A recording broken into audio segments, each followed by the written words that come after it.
పరమేశ్వరి. శ్రీమాత్రే నమః. పరమేశ్వరి శుభమస్తు. మనోవాంఛసిద్ధి ఛానల్కి స్వాగతం. అభిమానులందరికీ కూడా శుభం భవతం. మనం వైశాఖ మాసం అంటే ఏప్రిల్ 28 నుంచి మే 27 తేదీ వరకు వైశాఖ మాసం ఉంటుంది. అంటే దాదాపు మనం మే నెల యొక్క ఫలితాలనే చెప్పుకుంటాం. ఈ మాస ఫలితాలను చెప్పుకునేటప్పుడు ముఖ్యంగా రవి, బుధ, కుజ, శుక్రులు అనేటువంటి వాళ్ళని మనం ఎక్కువగా పరిశీలనలోకి తీసుకుంటాం. మిగతా గ్రహాలు ఎట్లాగూ ఉంటుంటాయి. అవి ఎక్కువ కాలం ఒక్కొక్క రాశిలోనూ సంచరిస్తాయి కాబట్టి అది మేజర్గా తీసుకొని వీటిని ఎక్కువగా ప్రయాణం చేస్తూ ఉంటాయి కాబట్టి ఎక్కువ ఫలితాలని మనకు ఇచ్చేటువంటి మాస ఫలితాలకి వీటిని మనం గమనిస్తూ ఉంటాం. ఇప్పుడు ఈ నెలలో మనకు వాస్తుకర్తరి అనేది మెయిన్గా వస్తుంది. ఈ వాస్తుకర్తరిని డొల్లు కర్తరి అని, నిజకర్తరి అని, అగ్నికర్తరి అని కూడా అంటుంటారు. ఈ కర్తరి సమయంలో భూమి పూజలు, గృహ నిర్మాణాలు, బావి, బోరు వేయడము ఇట్లాంటివన్నీ కూడా చెయ్యరు. ఎక్కువగా గృహప్రవేశాలు మాత్రం కొంతమంది చేస్తూ ఉంటారు. ఈ నెలలో వడగాల్పులు ఎక్కువగా ఉంటాయి. ఎందుకంటే అగ్ని నక్షత్రంలో రవి ప్రవేశిస్తున్నాడు, రోహిణి నక్షత్రంలో ప్రయాణం చేస్తున్నాడు. దీనికే రోహిణి నక్షత్రాన్ని గురించి రవి వచ్చినప్పుడు ఏమంటుంటారంటే, రోహిణి నక్షత్రంలో రవి ప్రవేశించినప్పుడు ఎండలకు రోళ్ళు పగులుతాయని కూడా అంటుంటారు. అంత వేడి ఉంటుందని. ఇక ఇప్పుడుండే పరిస్థితులు మనందరికీ తెలుసు. ఈ నెలలో 14వ తేదీ సరస్వతి నదికి పుష్కరాలు వస్తాయి. అలాగే వృషభ సంక్రమణం కూడా ఏర్పడుతుంది. అయితే ఈ నెలలో వైశాఖ మాసంలో తీసుకున్నప్పుడు 30వ తేదీ అక్షయ తది వస్తుంది. మహావైశాఖి కూడా. ఇప్పుడు ఈ అక్షయ తదిను ఏ రకమైనటువంటి ఫలానా రాశి వాళ్ళు వీళ్ళని కాకుండా అందరూ కూడా గంగా స్నానం, లేదు గంగాని తలుచుకుంటూ స్నానం చేయడం, దానము, పెద్దవాళ్లకు పూజలు చేయడము, శ్రాద్ధములు పెట్టడము, ఇవన్నీ కూడా చేసినట్టయితే అక్షయ ఫలప్రదము అని చెప్పేసి అంటారు. ఇది చాలా మంచి అనుకూలత కలిగించేటువంటిది ఈ నెల. ఈ వైశాఖ మాసం అనేటువంటిది మనం ఫలితాలు చెప్పుకునేటప్పుడు ముఖ్యంగా గమనించవలసింది ఏంటంటే, ప్రతి రాశిలోనూ 9 నక్షత్ర పాదాలు ఉంటాయి. మనం ఫలితాలు చెప్పుకోవడానికి స్థూలంగా చెప్పుకునేటప్పుడు రాశి ఫలితాలు అంటాం. కానీ ఆ రాశుల్లో ఉండేటువంటి నక్షత్రాలను మనం తీసుకున్నట్టయితే అప్పుడు ఆ నక్షత్రాల్లో పుట్టిన వాళ్ళకి ఎలా ఉంటుంది అనేటువంటిది మనం చక్కగా తెలుసుకోవచ్చు. ఇప్పుడు ఈ నక్షత్రాల ఫలితాలు తీసుకునేటప్పుడు ఏమిటంటే, ఒక విశేషం ఎందుకు తీసుకుంటున్నాము, ఎందుకు మే నెల చెప్పకుండా వైశాఖ మాసాన్ని ఎందుకు తీసుకుంటున్నాము అంటే, శాస్త్రంలో ప్రతి మాసానికి ఒక మాస నక్షత్రానికి, ప్రతి నక్షత్రానికి మాసానికి అధిపతి ఉంటారు. అంటే మాసాధిపతి ప్రతి నక్షత్రానికి మారుతూ ఉంటుంది. ఆ మాసాధిపతి ఆ నక్షత్రానికి సంబంధించినంత వరకు కూడా ఫలితాలు ఆ నెలలు ఆయన చూసుకుంటుంటారు, అధిపతి కనుక.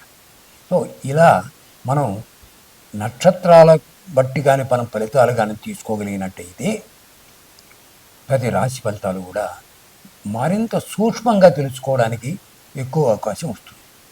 దీన్ని మీకు ప్రతి రాశి ఫలితాలు చెప్పేటప్పుడు ఎందుకని ఈ నక్షత్ర ఫలితాలు మనం ఎక్కువగా విశేషంగా తీసుకుంటున్నామని కూడా నేను వివరిస్తాను. ఈ నెల ప్రతి ఒక్క వారు కూడా చాలా అనుకూలంగా ఉండేట్టుగాను, అందరికీ మనోవాంఛలు సిద్ధించేటట్టుగా మనోవాంఛ సిద్ధి ఛానల్ మీ అందరికీ కూడా మంచి జరగాలని కోరుకుంటూ ఉన్నది. స్వస్తి.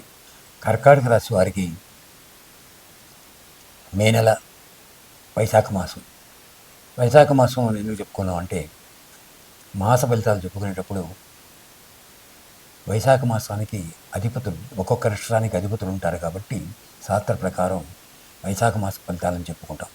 అయితే ఏప్రిల్ 28వ తారీఖు నుంచి మే 27 వరకు వైశాఖ మాసం కనుక మనం వైశాఖ మాసం అన్నప్పటికీ మే నెల ఫలితాలే చెప్పుకున్నట్టు అవుతుంది.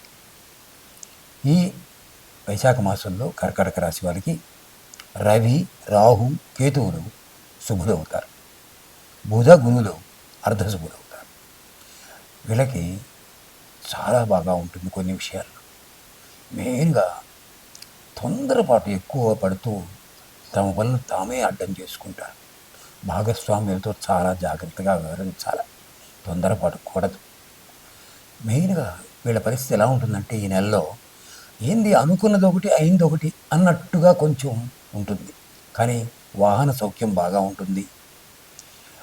ఎదురు చూడనటువంటి ఖర్చులుగా ఎక్కువగా ఉంటాయి. ఎదురు చూడని ఖర్చులు వస్తాయి. అయితే ఈ ఎదురు చూడని ఖర్చులు ఎలా ఉంటాయంటే, భవిష్యత్తులో లాభం కలిగించేటువంటి వాటికి, అంటే పెట్టుబడి మీద ఖర్చు ఎక్కువ చేస్తారు, దాన ధర్మాలు చేయిస్తారు. ఆ తర్వాత శరీరానికి అప్పుడప్పుడు కొంచెం జ్వరాలు వగైరాలు రావచ్చు. చిన్న చిన్న గాయాలు, చర్మ సంబంధమైనటువంటి ఇబ్బందులు కలగవచ్చు. అయితే నిరుద్యోగులకు మాత్రం కాస్త శుభవార్తలు వింటారు.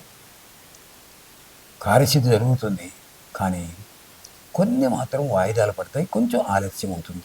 అంతవరకే కానీ చాలా బాగుంటుంది. ఈ నెలలో వాస్తవంగా రవి మేష వృషభ రాశుల్లోనూ, గురువు వృషభ మిథునంలోనూ, రాహుకేతువులు సింహ కుంభాలు, కన్య సింహంలోనూ ప్రయాణం చేస్తూ బుధుడు కూడా మీనము, మేషంలో ఉంటారు. సో ఈ పరివర్తన అంటే ఈ నక్షత్రాల మార్పుల్లో వచ్చేటువంటి యొక్క ట్రాన్సిట్లో, గమనంలో అనేక ఫలితాలు కొంచెం వ్యత్యాసంగా ఉన్నప్పటికీ బాగా జరుగుతూ ఉంటుంది. వీళ్లకు పునర్వసు నక్షత్రం వాళ్ళకి శుక్రుడు మాసాధిపతి, పుష్యమి వాళ్ళ నక్షత్రం వాళ్ళకి రవి మాసాధిపతి, ఆశ్లేష నక్షత్రం వాళ్ళకి రాహు మాసాధిపతి అవుతారు. ఈ శుక్రుడు చాలా అనుకూలంగా వ్యవహరిస్తుంటాడు. పుష్యమి నక్షత్రం వాళ్ళకి రవి కొంచెం చిన్న చిన్న సమస్యలు ఇచ్చినప్పటికీ కూడా చాలా బాగా కలిసి వచ్చేటట్టుగా చేస్తారు. ఆశ్లేష వాళ్ళకి రాహు మాత్రం కొంచెం ఆలస్యాన్ని సూచిస్తూ చేస్తారు. అయితే పునర్వసు నక్షత్రం వాళ్ళు లక్ష్మీదేవికి పూజలు, తులసి మాలల సమర్పణ మంచి చేస్తుంది వాళ్ళకి. పుష్యమి నక్షత్రం వాళ్ళకి సూర్యుని ప్రార్థించడం, శివ పూజలు చాలా అనుకూలంగా ఉంటాయి. ఆశ్లేష నక్షత్రం వాళ్ళకి రాహు పూజలు, దుర్గా దర్శనం చేయడం అనేటువంటిది చాలా అనుకూలంగా మంచి ఫలితాలను ఇస్తుంది. అలాగే ఈ కర్కాటక రాశి వాళ్ళకి చంద్రాష్టమం అనేటువంటిది మే నెలలో 20, 21, 22 తేదీల్లో వస్తుంది కనుక భావోద్వేగాలు ఎక్కువగా పెరుగుతూ ఉంటాయి. కానీ పట్టుదలకు పోకుండాను ఎక్కువగా మౌనాన్ని ఆ సమయంలో, ఆ చంద్రాష్టమి సమయంలో అనుసరించినట్టయితే మనోవాంఛ సిద్ధి కలుగుతుంది. వీళ్ళకి అన్నీ శుభంగా జరుగుతాయి. స్వస్తి.